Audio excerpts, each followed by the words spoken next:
paz seja com todos. Amém. E hoje o tema é um tema muito desafiador.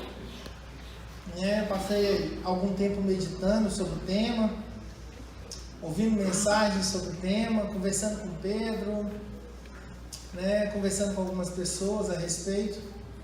E tenho certeza que Deus vai falar conosco, amém? Hoje nós vamos falar sobre esgotamento espiritual, sobre cansaço mesmo, sobre vontade de desistir. Nós vamos falar um pouco sobre a nossa humanidade, E para mim é algo é um assunto muito complexo, mas eu peço a Deus que, do jeito que Deus ministrou no meu coração, Ele fale com todos, amém? O texto está lá em 1 Reis 19, a partir do verso 1. 1 Reis 19, a partir do verso 1. Acabe fez saber a Jezabel tudo quanto Elias havia feito, e como matara todos os profetas à espada. Então Jezabel mandou um mensageiro Elias a dizer: faça-me os deuses como lhe aprouver, se amanhã, às estas horas, não fizer eu a tua vida como fizeste a cada um deles. Temendo, pois, Elias, levantou-se e para salvar sua vida se foi. E chegou a Berseba, que pertence a Judá, e ali deixou o seu moço. Ele mesmo, porém, se foi ao deserto, caminho de um dia, e veio e se assentou debaixo de um zinho, e pediu para si a morte, e disse: basta, toma agora, ó Senhor, a minha alma, pois não sou melhor do que meus pais. Deitou-se e dormiu debaixo de um zinho. Eis que um anjo tocou-lhe e disse: levanta-te e come. E olhou, e ele viu junto à cabeceira um pão cozido sobre as pedras em brasas e uma botija de água. Comeu, bebeu e tornou a dormir. Voltou segunda vez o anjo do Senhor, tocou e lhe disse: levanta-te e come, porque o caminho te será sobremodo longo. Levantou-se, pois, comeu e bebeu, e com a força daquela comida caminhou 40 dias e 40 noites até Horebe, o monte de Deus. Amém? Pode deixar as Bíblias abertas, curvem as suas cabeças. Vamos orar ao Senhor mais uma vez. Deus, em nome do Senhor Jesus, Pai amado, é a Tua palavra, fala conosco. Deus, queremos ouvir a Tua voz. Pai amado, do nome de Jesus, o Senhor conhece cada coração. O Senhor conhece, Pai amado, cada luta. O Senhor conhece, Pai amado, meu Deus, cada lar, cada família, cada medo, cada dúvida. Pai amado, o Senhor conhece cada fraqueza. E nesta noite, Deus, eu peço ao Senhor que o Senhor venha falar conosco, de forma tal, Senhor Deus, que venhamos sair daqui renovados, restaurados. Deus, para a glória do Teu santo nome, eu te peço em nome do Senhor Jesus. Amém. Amados, por favor, vamos deixar as Bíblias abertas, que nós vamos ler alguns textos. Eu faço parte eu tenho a graça de fazer parte de ser professor, do curso de liderança eficaz. E cada vez que eu dou uma matéria chamada cura interior, cada vez que eu ministro, eu sou ministrado também, e eu sou desafiado também. E nessa última, e por sinal, gente, eu gosto muito dessa matéria, viu? E nessa última matéria, nós somos muito desafiados. Falamos sobre perdão, falando sobre depressão, falando sobre cuidado, falando sobre esgotamento, falando sobre isso. E nesse curso vemos a necessidade de nós estarmos sempre sendo renovados, sempre sendo curados. É uma necessidade. O outro meio que eu vi é que esses dias eu almoço num restaurante, uma comida deliciosa. Já levei algumas pessoas para almoçar lá comigo. E sempre na hora do almoço eu estou lá no restaurante e está passando um jornal.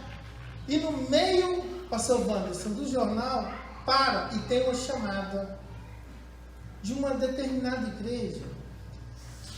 E ela fala assim: olha, você que está sofrendo, você que está passando luta. Eu falei assim: sou eu. Está falando comigo. Vem aqui. Mas eu não posso, eu sou da Connect. Que quem não está passando luta? Aí passou um testemunho. Um testemunho, gente, eu não duvido, nem desacredito. Eu não concordo com como é pregado. Eu acredito que Deus cura sim, que Deus prospera sim. Tudo para a glória dele.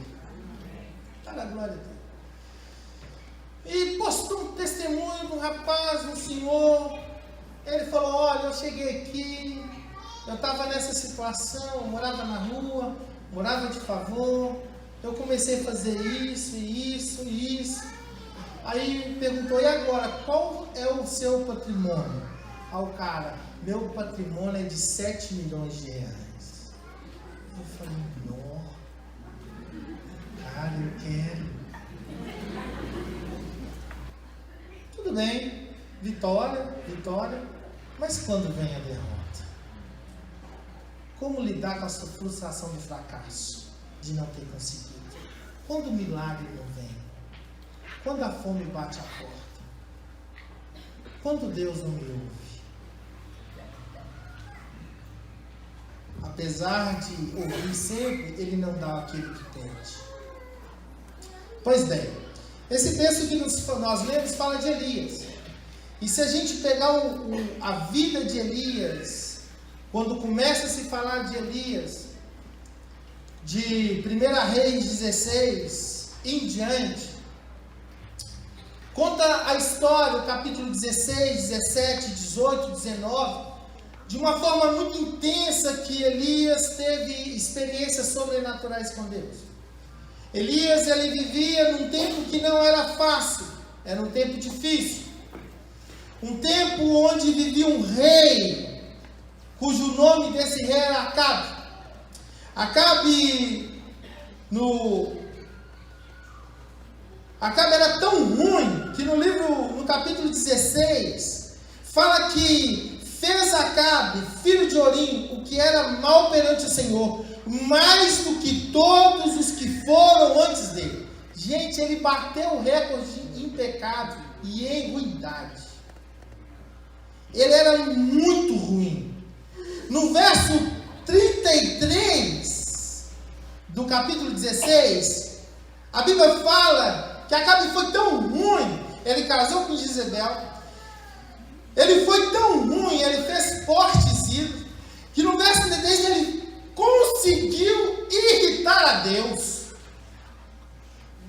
Meu Deus do céu.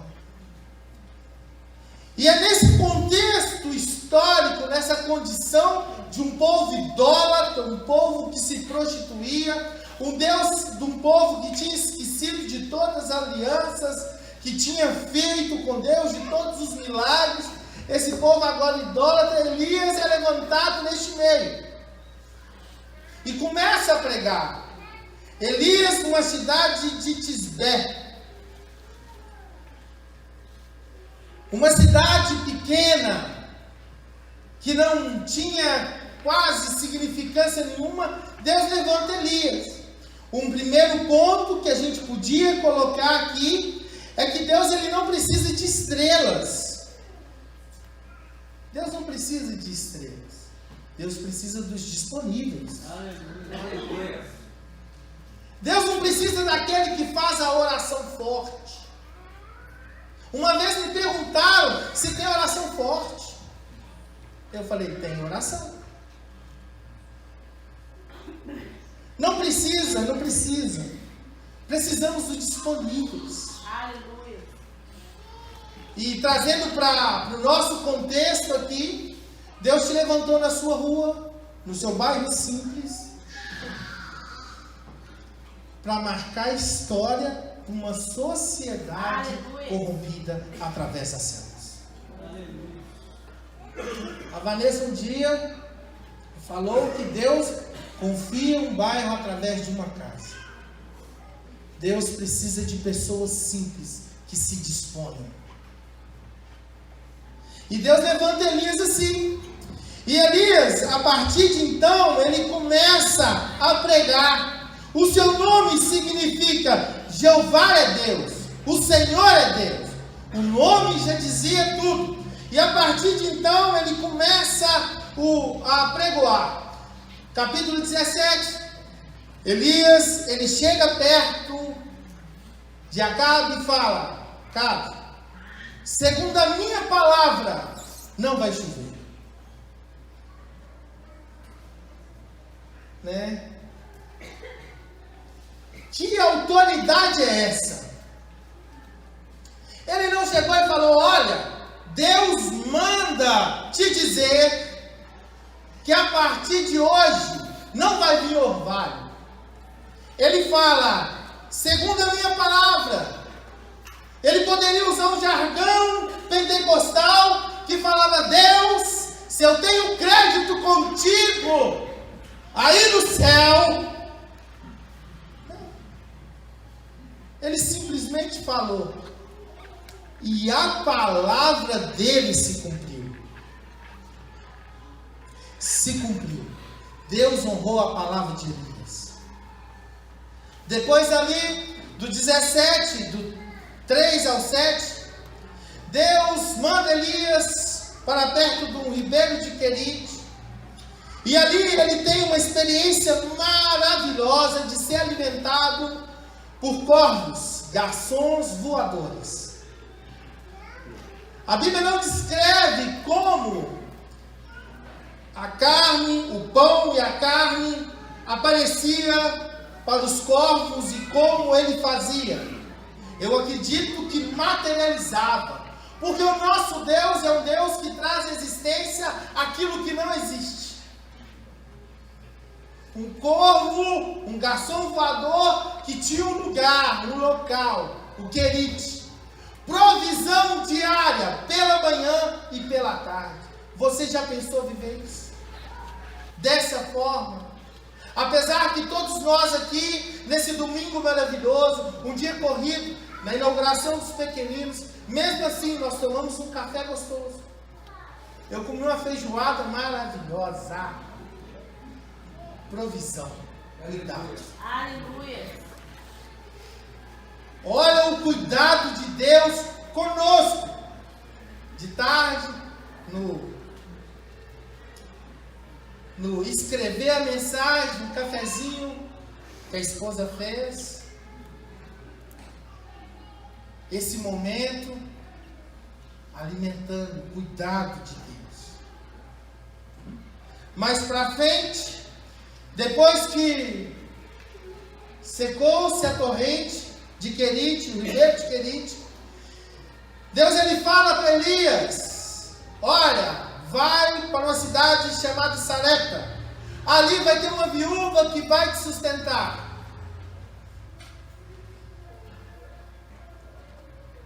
Elias é sustentado por uma viúva. Engraçado que aquela viúva desprovida de comida, ele poderia ir falar assim: olha, Elias, você vai lá e você vai arrumar condição para aquela viúva e você vai sustentar aquela viúva naquela sociedade. Não, ele fala que aquela viúva queria sustentar Elias. Ele vai para Sarepta. Sarepta significa fornalha. Ele sai do ribeiro, do lugar onde era sustentado. Ele vai para um lugar que se chama fornalha. E a fornalha de Deus, gente, é algo que a gente pensa assim, vai queimar tudo, não. A gente está sendo depurado, a gente está sendo tratado. E Deus, Ele usa aquela mulher para sustentar. Eu fiquei imaginando aquela botija de azeite que não acabava. O milagre é sobrenatural. A farinha, pastor Wander, não se acabava. O milagre, o sobrenatural. Mais uma vez, Elias, sabe, ele tem uma experiência sobrenatural com Deus. Do impossível possível. De algo que não é lógico. De algo que é sobrenatural. Mais uma vez. Nesse inteirinho, o filho dessa viúva falece. Aquela mulher fala, olha, o que eu fiz para você vir para minha casa? Ele ora,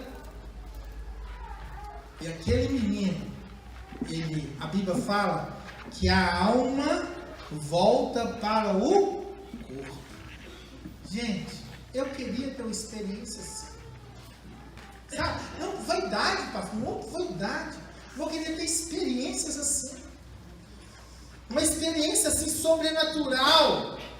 Uma experiência de orar e alguém ressuscitar. Uma experiência de orar e as pessoas serem curadas. E Elias viveu tudo isso ao ponto que agora, direcionado por Deus, ele perseguido por Acabe em toda a região, Deus manda ele confrontar Acabe. Acabe o perseguia, o afrontava. A cabeça de Elias estava a prêmio. E agora Elias, no capítulo 18, do 1 ao 17, vai se encontrar com Acabe, depois de 3 anos sem chuva, onde havia muita fome, onde havia muita miséria, onde não havia mais esperança. Elias vai se encontrar com Acabe, e quando Acabe vê Elias, ele fala, és tu o perturbador de Israel. E naquele momento, Elias desafia Baal, os seus profetas. Muito conhecido o texto, do capítulo 18 ao 20, do capítulo 18, do 20 ao 40, descreve esse transcorrer, esse milagre, esse sobrenatural, que eu também queria ter. Junta-se 450 profetas de Baal.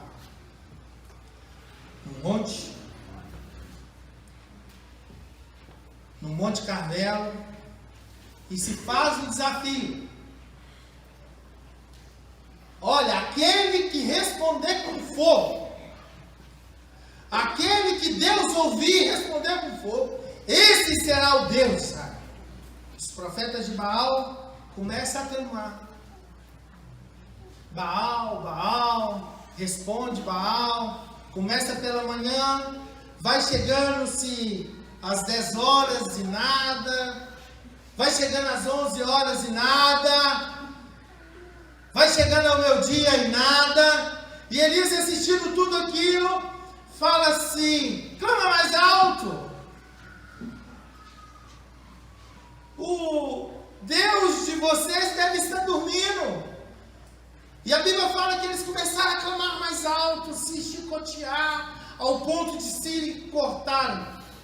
Aí Deus vai lá e eles falam assim, olha, agora é minha vez. Pega-se um novilho, divide em 2 partes, restaura o altar que estava sendo destruído pela prostituição. Restaura o altar, traz à memória as 12 tribos de Israel, dos filhos de Jacó. Ele faz uma oração e pede a Deus, Bárbara, para responder. Detalhe, ele pega em volta do altar, faz um rego, despeja água ali, ora, a Bíblia fala que o fogo desce. o fogo consome o altar e lambe toda a água. Glória a Deus. Gente, que experiência, que sobrenatural. Do 1 Reis, do 18, do 36, do 18, do 41, ele ora. E Deus fala que vai vir chuva.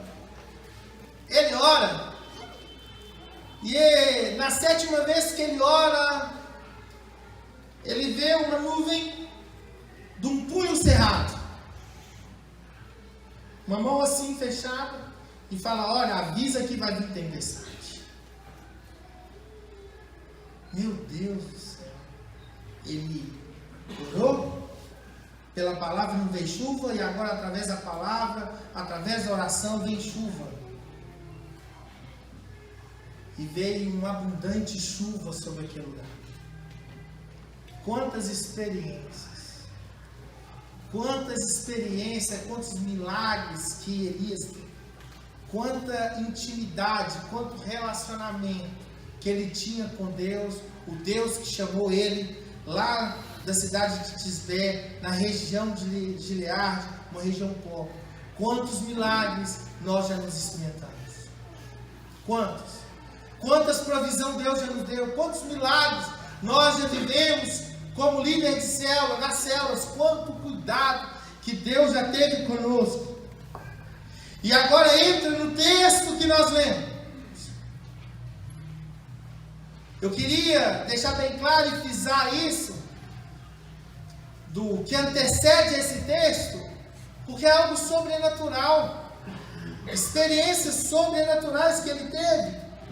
E agora aqui, no capítulo 19, verso 1, Acabe faz saber, dizendo, Acabe chega e conta tudo o que aconteceu. Fica imaginando ele chegando desesperado, fala, olha, você não sabe o que aconteceu. Elias desafiou os profetas. Os profetas, eles buscavam Baal, Deus da fertilidade, do Deus que cuidava da chuva, da provisão nossa, que nós temos. Ele não ouviu, e o Deus de Israel ouviu. E todos os 450 profetas de Baal, eles foram mortos. Jezabel, o que vamos fazer? Ela ameaça Elias.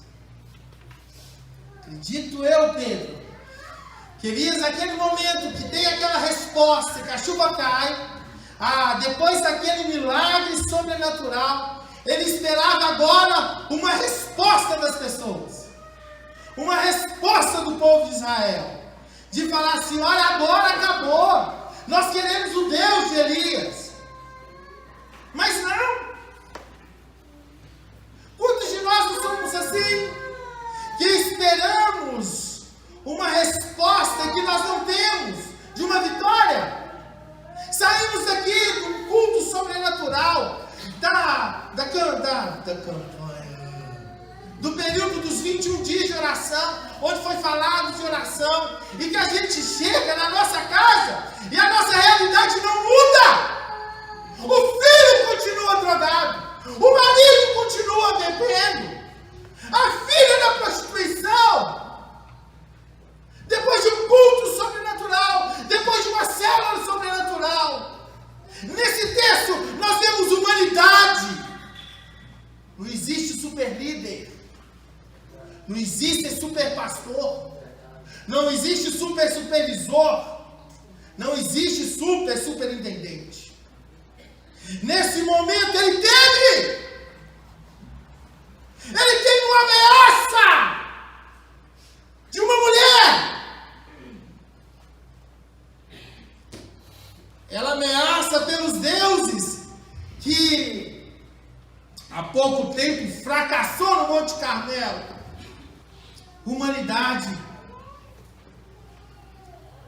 Tiago 5,17 fala, Elias, homem semelhante a nós, sujeito aos mesmos sentimentos.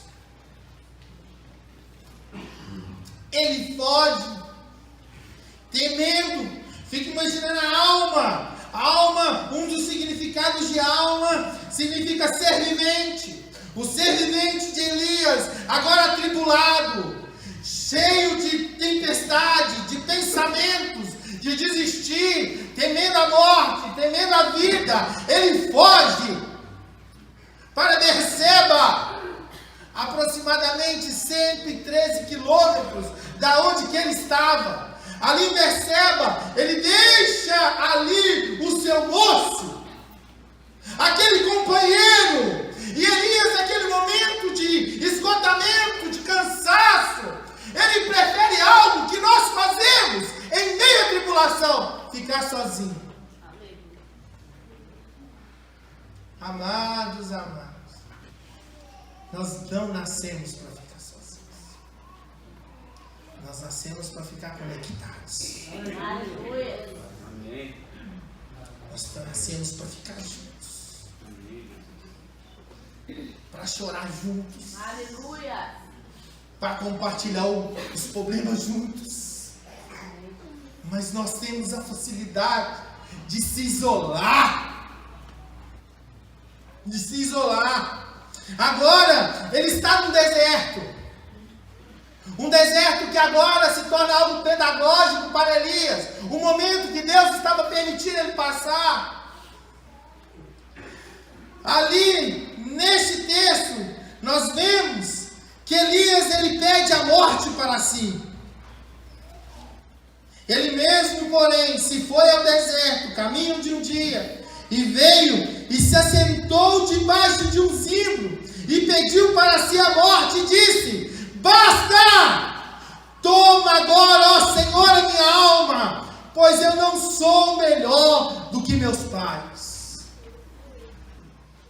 E os milagres, e o fogo que caiu, e os corvos que alimentaram,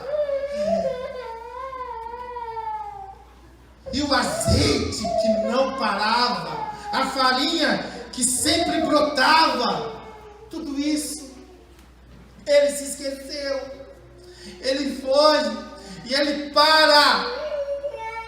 Queridos, tem hora que é momento de parar. Ele para em um pé de zimbro, ali no deserto. Tem hora que temos que parar e olhar ao nosso redor. E ver que nós não estamos sozinhos.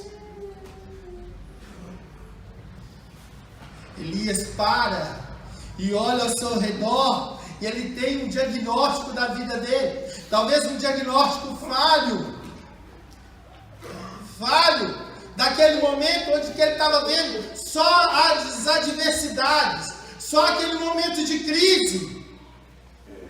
Até o próprio pé de zimbro podia por si só falar a ele, porque o pé de zimbro, gente, é uma árvore pequena, de pequeno porte, com folhas pontiagudas, que ela tem a facilidade, ela consegue crescer no deserto, florescer no deserto, e em meio ao deserto, a árvore, o pé de zimbro, consegue produzir frutos. Elias podia ver esse ao redor, e naquele momento observar o milagre do pé de zimbro. Mas não! Querido, no nome de Jesus, no seu deserto, no nosso deserto, Deus nos faz florescer. Gente, é loucura. Mas você vai multiplicar em meio ao deserto. Em meio ao deserto você vai ter alimento para dar às pessoas que se aproximarem de você. Ele para. Oh, meu irmão, para. Faz como Jeremias. Traga à memória aquilo que pode te dar esperança. Ele deita. Hernandes Dias pregações sobre esse texto, ele fala que Deus foi tão misericordioso com Elias, que ele praticou a sonoterapia. Uma pessoa atribulada, ela não consegue dormir. Trabalhava numa empresa, e nessa empresa, pastores, amigos sabem, eu tomei um prejuízo muito grande, mais de 60 mil reais. Eu fiquei louco. Durante 20 dias eu não conseguia dormir. Eu acordava de madrugada, 2 horas da manhã, pastor Lênin, e virava para a cama para um lado. Isso é horrível. Virava para o outro. Algumas vezes a minha esposa acordava e orava por mim. De ansiedade, de preocupação. Passava 1001 possibilidades de como resolver a situação. Naquele momento de ansiedade, não via, gente, nenhuma condição. Procurava até pelas minhas forças próprias resolver a situação. E quantos de nós somos assim? O Salmo 23 fala: refrigera minha alma, traga paz.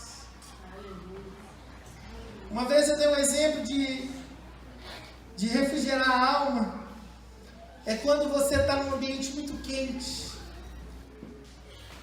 e você está com muito calor, e você entra naquele ambiente. Você está num calorzão, gente. Você entra dentro de um shopping, aquele ar-condicionado, oh glória. Ouvi um glória aí, viu? Eu faço até assim, gente. Eles falam assim, é pobre.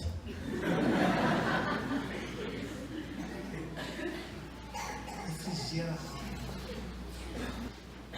Salmo 37:5, muito conhecido, fala: entrega o teu caminho ao Senhor, confia nele e ele tudo fará. Aleluia.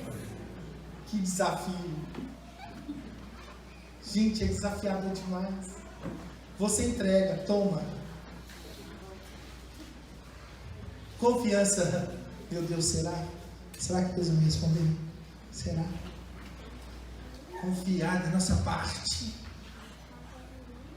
E o mais ele fará. O Salmo 127:2. Essa semana, conversando com Pedro, ele citou esse salmo. Deus dá aos seus enquanto dorme. Enquanto Elias estava dormindo, Deus estava trabalhando a favor dele. Aleluia. Elias, ele então é alimentado. Naquele momento que ele está dormindo, um anjo toca nele. E pelo texto que nós lemos, nós não vemos ele olhar o anjo e falar: não, o anjo do Senhor. Não! Ele achou aquilo ali, talvez não percebeu o anjo ali. Nós vemos ali o cuidado de Deus. Imagine você se um anjo aparecesse na sua frente e te desse pão e água. O anjo toca nele e ele não percebe. Ele só vê ali o pão sobre as brasas e uma botija de água. E ele come aquilo ali.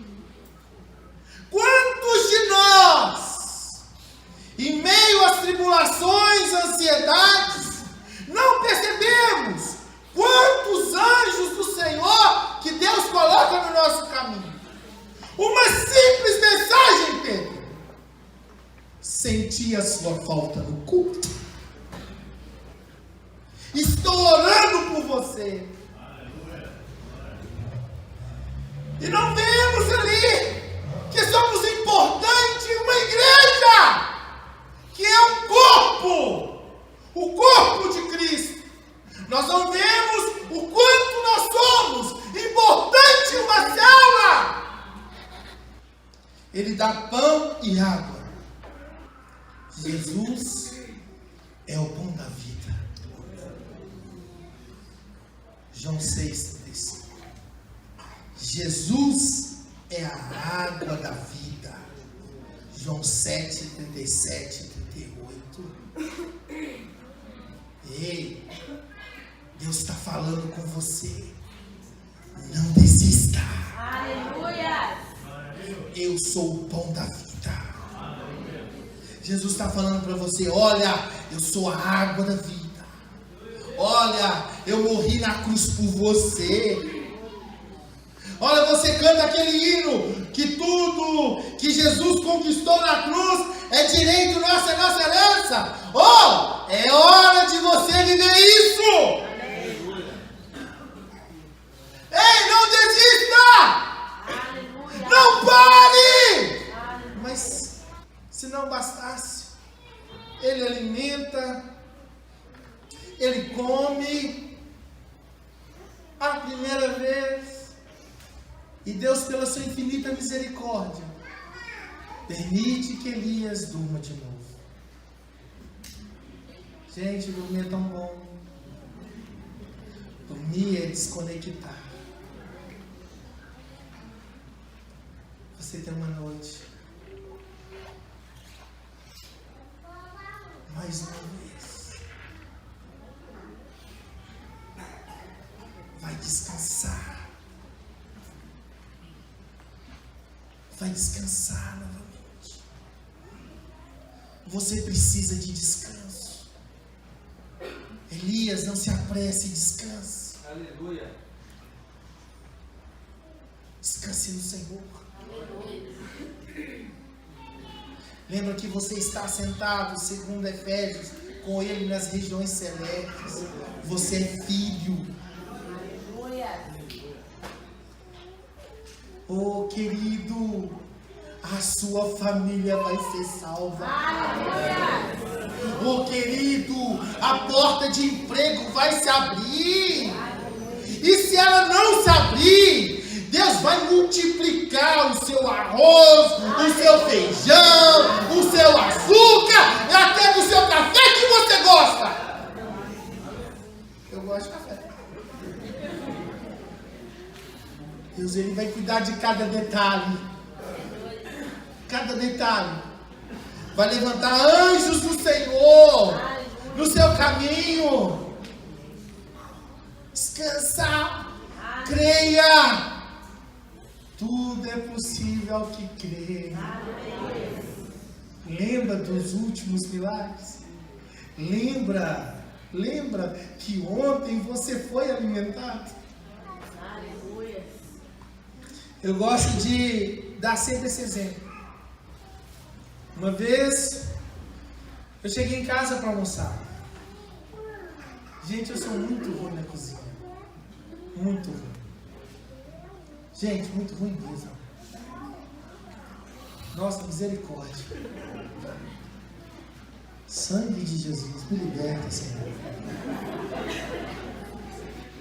Olha, e quando fala que vai lá em casa almoçar, eu falo assim, irmão, vai lá para você ajudar a fazer. Quem sabe foi, eu falo isso mesmo. E um dia, eu cheguei em casa, fui fazer um mexido. Eu peguei um pouco de arroz, coloquei na panela, que já estava enrique com um pouco de carne, com um pouco de feijão. Comecei a misturar. Peguei 2 ovos, quebrei, joguei lá dentro. Nessa hora do ovo, a minha filha falou assim, pai, eu posso fazer o meu separado? Isso é verdade. E para completar, coloquei os tomates, os alface, joguei farinha. Tá amarrado. Faz agora a loba mesmo. E eu lembro que eu peguei, gente, a comida, virei no prato. E na hora que eu virei assim, ela caiu no prato. Aí você senta no sofá, liga a televisão, senta no sofá, e para desencargo de consciência, que a gente é crente, a gente tem que orar. Não é isso? Eu acho que tem gente que já fez isso, hein? Eu não. Sentei e fui falar assim: Deus, obrigado pela comida. Naquela hora, eu senti a presença de Deus tão forte. Eu comecei a chorar. E Deus falou comigo assim: eu estou te sustentando hoje. Aqui. Com cuidado. Deus, Ele cuida. Aleluia. Oh, irmão, em nome de Jesus. Deus, Ele cuida. Deus, Ele preocupa. Deus, Ele preocupa com cada sonho seu. Deus, Ele se importa com você. E a partir que Ele come a segunda vez, Ele caminha 40 dias e 40 noites com o alimento daquele pão e daquela água. E Ele vai para o monte chamado Horebe, o monte onde Deus já tinha se manifestado com Moisés em Êxodo 34:6, onde Deus passa naquele monte. Só que Elias, já sabendo da história, por ser um israelita, ele entra para dentro de uma caverna. E ali Deus pergunta: o que fazes aqui, Elias? Não era, olha, o que fazes ali? Eu aprendo nesse texto que Deus estava com ele na caverna. Meu irmão, momento algum da sua luta, momento algum da sua angústia, da sua tribulação, Deus nunca te deixou. Deus sempre esteve do seu lado. Todos os dias, quando você acorda, a misericórdia do Senhor, ela é renovada na sua vida. Todos os dias. Mesmo não querendo viver, mesmo não querendo acordar, você abrindo os olhos e é Deus te falando: filho, vai viver, vai lutar, vai caminhar. Naquela caverna escura, fria, onde ele estava só, Deus fala: o que você está fazendo aqui? Verso 9 do capítulo 19. Ali entrou numa caverna, onde passou a noite. E eis que veio a palavra do Senhor e lhe disse: que fazes aqui?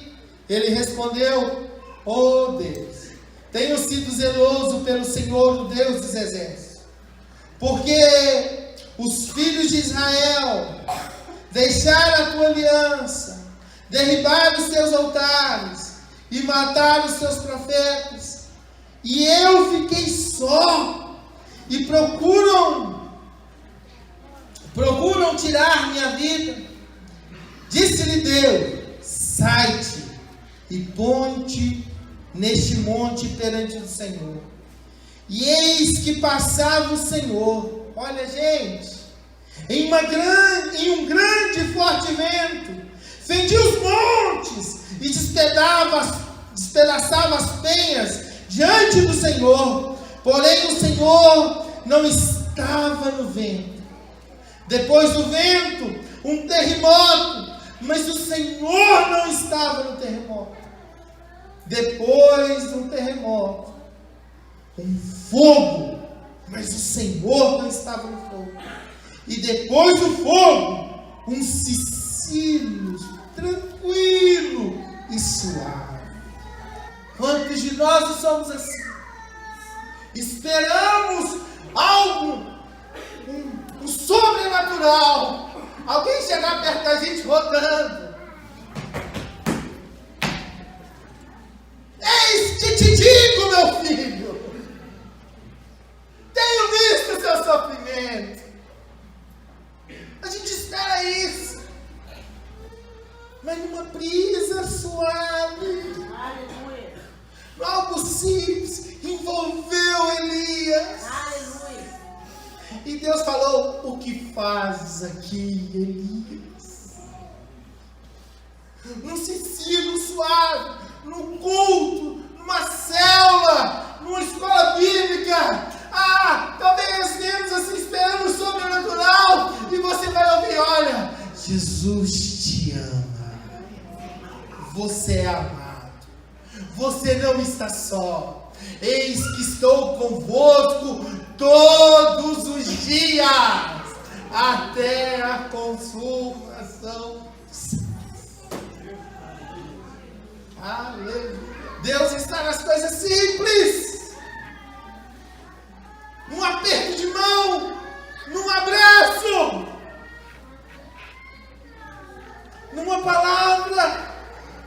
O que fazes aqui?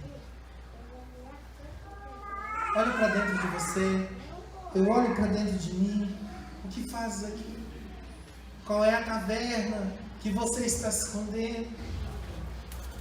E Deus, ele fala: olha, não acabou.